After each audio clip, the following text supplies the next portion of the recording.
बाबा साहब अम्बेडकर के जीते जी कांग्रेस पार्टी ने अम्बेडकर जी का कैसा अपमान किया। बाबा साहब को जीते जी और बाबा साहब परिनिर्वाण होने के बाद भी इतने साल तक कांग्रेस पार्टी ने भारत रत्न से नहीं नवाजा गया। 1952 में बाबा साहब को चुनाव में षड्यंत्र के तहत बाबा साहब को हराने का काम कांग्रेस पार्टी ने किया है। बाबा साहब भीमराव जैसे आदमी को इन्होंने हरा करके देश के साथ इन्होंने खिलवाड़ किया है। आज बाबा साहब का नाम लेकर के उसके नाम को दुरुपयोग करने का काम किया है। उसी को गृह मंत्री ने बताया था कि बार बार अम्बेडकर का नाम लेकर के उन्होंने छल कपट करने का काम किया है। बाबा साहब का नाम को वोट बैंक के लिए जो दुरुपयोग कर रहे हैं, इसको मैं निंदा करता हूं। बाबा साहब हम सब के लिए प्रातः वंदनीय, सदैव आदरणीय और अनुकरणीय है।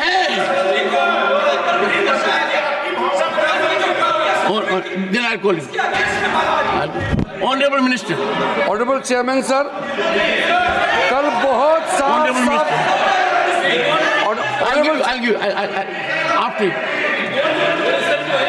ऑनरेबल चेयरमैन सर, हम लोग ने कल सदन में बहुत अच्छी तरह से सुना है।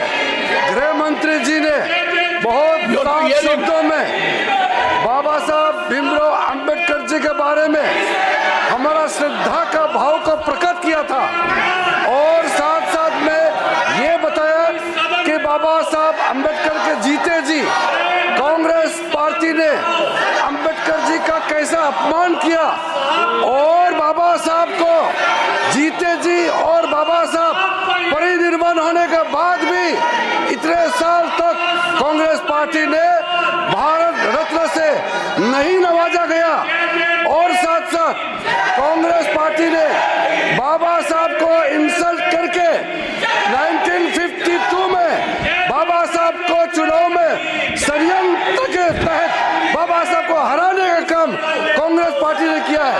1952 के बाद फिर दोबारा जब बाई इलेक्शन हुआ, उस बाई इलेक्शन में भी कांग्रेस पार्टी ने विदर्भ में बाबा साहब को फिर से हराया है।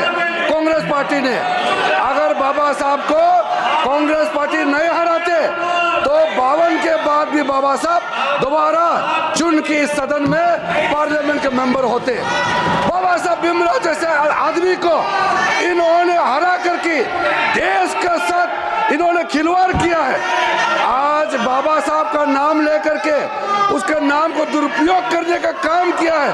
उसी को गृह मंत्री ने बताया था कि बार बार अम्बेडकर का नाम लेकर के उन्होंने छल कपट करने का काम किया है। वरना क्या कारण था सर? मैं सर एक बौद्ध हूँ, मैं बाबा साहब के बताए हुए रास्ते पर चलने वाला इंसान हूँ। इस देश में बाबा साहब ने 1951 में कानून मंत्री के पद से इस्तीफा दिया था। 71 साल बाद प्रधानमंत्री मोदी जी ने एक दूसरा बौद्ध को कानून मंत्री बनाया है। आप लोगों को याद नहीं आया? मोदी सत्य बाबा साहब भीमराव अम्बेडकर के बताए हुए रास्ते पे हम लोग चलते हैं, आप लोग नहीं चलते हैं। सर ये लोग ढोंग कर रहे हैं, मैं कड़ी आपत्ति करता हूँ। बाबा साहब का नाम को वोट बैंक के लिए जो दुरुपयोग कर रहे हैं, इसको मैं निंदा करता हूँ।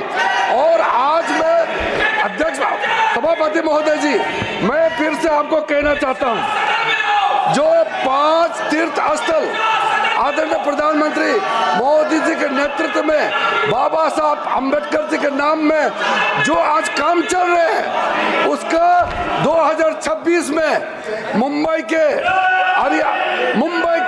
अरेबियन सी के अरब सागर के तट पर 450 फीट का जो ऊंचाई मूर्ति बन रहा है, वो मूर्ति बनने के बाद आप लोग को पता चलेगा कि 5 तीर्थ स्थल बाबा साहब के नाम में मोदी जी ने कैसे बनाया है। शिक्षा भूमि में जाइए बाबा साहब के लंदन में, आपको पता चलेगा, आपको पता चलेगा। आप परिनिर्वाण भूमि में जाके देखिए, आपको पता चलेगा।